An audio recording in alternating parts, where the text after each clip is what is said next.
ಇವತ್ತು ತುಂಬಾ ದಿನ ಆಗಿತ್ತು ಒಂದು ಒಳ್ಳೆ ಮಾಸ್ ಸಿನಿಮಾ ನೋಡಿ. ಅದನ್ನ ದುನಿಯಾ ವಿಜಯ್ ಅವರು ಭೀಮಾ ಅಂತ ಒಂದು ಸಿನಿಮಾ ತೋರಿಸಿದ್ದಾರೆ. ತುಂಬಾ ಖುಷಿ ಆಯ್ತು. ಯಾಕೆಂದ್ರೆ ಇದ್ರಲ್ಲಿರೋ ಮೆಸೇಜ್ ಏನು ಅಂದ್ರೆ ಡ್ರಗ್ ಗಾಂಜಾ ಬಗ್ಗೆ. ಇದನ್ನ ಮೇಯ್ನ್ ಮಕ್ಳು ನೋಡೋಕ್ಕಿನ್ನ ಅಪ್ಪ ಅಮ್ಮನ ನೋಡ್ಬೇಕು ಅಂತ ಹೇಳಕ್ ಇಷ್ಟಪಡ್ತೀನಿ. ಯಾಕೆಂದ್ರೆ ಅವ್ರ ಮಕ್ಳು ಹೆಂಗ್ ದಾರಿ ತಪ್ಪಿದ್ದಾರೆ, ಫುಲ್ ಟಿ ಶರ್ಟ್ ಹಾಕೊಂಡು ಓಡಾಡ್ತಿದ್ದಾರೆ ಅಂದ್ರೆ ಒಳಗಡೆ ಏನೇನ್ ಚುಚ್ಕೋತವ್ರು, ಏನೇನ್ ಇಟ್ಕೋತವ್ರು, ಹೆಂಗೇನ್ ತಿರುಗ್ತವ್ರು ಅಂತ ಅವ್ರನ್ನೊಂದು ಅಲರ್ಟ್ ಮಾಡಕ್.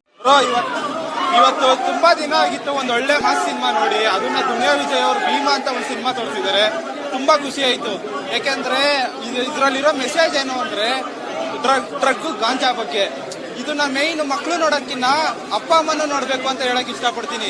ಯಾಕೆಂದ್ರೆ ಅವ್ರ ಮಕ್ಳು ಹೆಂಗ್ ದಾರಿ ತಪ್ಪಿದ್ದಾರೆ, ಫುಲ್ ಟಿ ಶರ್ಟ್ ಹಾಕೊಂಡು ಓಡಾಡ್ತಿದ್ದಾರೆ ಅಂದ್ರೆ ಒಳಗಡೆ ಏನೇನ್ ಚುಚ್ಕೋತವ್ರು, ಏನೇನ್ ಇಟ್ಕೋತವ್ರು, ಹೆಂಗೇನ್ ತಿರುಗ್ತವ್ರು ಅಂತ ಅವ್ರನ್ನೊಂದು ಅಲರ್ಟ್ ಮಾಡಕ್.